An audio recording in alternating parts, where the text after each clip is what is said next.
The door slammed shut, and with that sound, Mira's heart seemed to stop for a breath. She stood frozen in the quiet house, the air suddenly too heavy to breathe. Somewhere deep inside, a voice whispered that today was not like other days. Something was about to change, and there would be no turning back. Mira had entered this house as a daughter-in-law with hope in her eyes and faith in her heart. She believed marriage was not just about love, but about trust, respect, and patience. Her husband, a man, was a kind and hard-working man, often away due to his job. In his absence, the house felt larger, quieter, and lonelier. At the center of this household stood Rajeshwar Prasad, her father-in-law, a man respected by society, known for his discipline and authority. At first, Mira tried to ignore the discomfort she felt around him. A look held for too long, a comment that crossed an invisible line, a presence that made her uneasy. She told herself she was imagining things. After all, he was a father figure, the elder of the house. Questioning his intentions felt wrong, almost sinful. Yet the unease refused to fade. That afternoon, the house was unusually silent. Aman had left early in the morning, and Mira was busy in the kitchen, trying to lose herself in routine. That was when Rajeshwar Prasad entered. His voice was softer than usual, his words carefully chosen, but their meaning struck Mira like a sudden storm. Her hands trembled, and a plate slipped from her grip, shattering on the floor. In that moment, fear turned into pain, and pain into anger. Mira could not stop herself anymore. Tears rolled down her face, but her voice did not break. For the first time, she spoke with strength. She told him clearly that she would not tolerate this behavior. She reminded him that she was not weak, not voiceless, and not an object to be looked at with ill intent. Shock crossed his face, quickly replaced by anger. He tried to twist the situation, to make her feel guilty, to make her doubt herself. But something inside Mira had already awakened. The silence she had wrapped around herself for so long finally shattered. That night, Mira did not sleep. She lay awake, staring into the darkness, listening to her own heartbeat. She thought of her parents, of the values she was raised with, of her self-respect. She realized that staying silent would destroy her from within, while speaking the truth might destroy her relationships. The choice was painful, but clear. By morning, she had made her decision. When Aman returned, Mira told him everything. Every word felt like a weight lifting from her chest, yet fear lingered in her eyes. Aman listened in disbelief, struggling between love for his wife and loyalty to his father. The truth shook him deeply, breaking the image he had carried all his life. What followed was chaos. Accusations filled the house, voices were raised, and Mira found herself standing alone against doubt and judgment. Relatives questioned her character, and whispers spread like fire. The burden of truth became heavier than she had imagined. Yet within that storm, a quiet strength began to grow.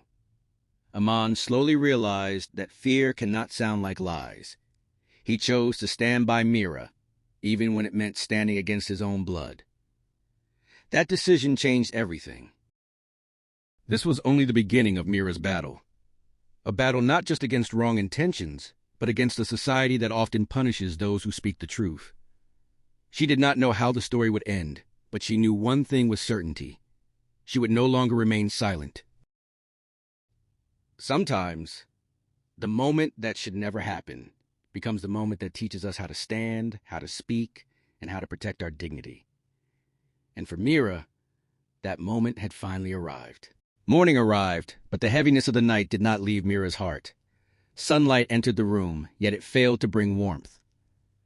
The house, once familiar, now felt like a place where every wall listened and every corner judged. Mira got up quietly, her mind echoing with the words she had spoken the night before. Truth had been told, but its consequences were only beginning to unfold. Aman barely spoke during breakfast. His silence was louder than anger. Mira watched him, searching his face for reassurance, but all she found was conflict. He was torn between the woman he loved and the man who had raised him. Mira understood his pain, yet her own fear remained. She wondered if honesty would cost her everything she had built. By noon, the house was no longer silent. Rajeshwar Prasad called for a family meeting. His voice was firm, authoritative, as if nothing had changed. Relatives were informed, and by evening, the living room was filled with people and whispers. Meera sat with her head held high, though her hands trembled in her lap. When Rajeshwar Prasad spoke, his words were sharp and calculated. He denied every accusation and painted himself as the victim. He questioned Meera's intentions, her character, and her upbringing. Each sentence felt like a blade cutting deeper into her heart. Faces turned toward her, filled with doubt, curiosity, and judgment. This was the hardest challenge Meera had ever faced, standing alone while the truth itself seemed to stand on trial. She felt tears burning her eyes, but she refused to let them fall. With a steady voice, she spoke again, repeating her truth, not to defend herself, but to protect her dignity. Some believed her, others did not. Society rarely offers kindness to those who break silence. Meera felt isolated, yet something within her remained unbroken. She realized that courage does not always bring immediate justice, but it always brings self-respect. A man watched everything in silence. Inside him, memories began to surface. Small moments from the past, behaviors he had once ignored, now appeared in a different light. Doubt crept into his heart, slowly but surely. He looked at Meera's fear, her honesty, and he began to understand that lies do not tremble like truth does. That night, Aman made his choice. He stood before everyone and spoke with a voice that carried pain and resolve. He said he trusted his wife. He said no respect was greater than a woman's dignity. His words shocked the room. Rajeshwar Prasad's authority weakened, and for the first time, his confidence cracked. The house fell into silence again, but it was no longer the same silence. It was heavy with realization. Meera felt a tear finally escape her eyes, not of weakness, but of relief. She was no longer alone. Still, the battle was far from over. Trust once broken takes time to rebuild, and wounds do not heal overnight. Meera knew that standing up for herself had changed her life forever. There was no return to innocence, only a path forward built on strength. As she lay down to sleep, Meera understood a painful truth. Speaking up does not end the storm, but it gives you the courage to stand in the rain. And tomorrow, another test awaited her, one that would challenge not just her patience, but her faith in relationships themselves.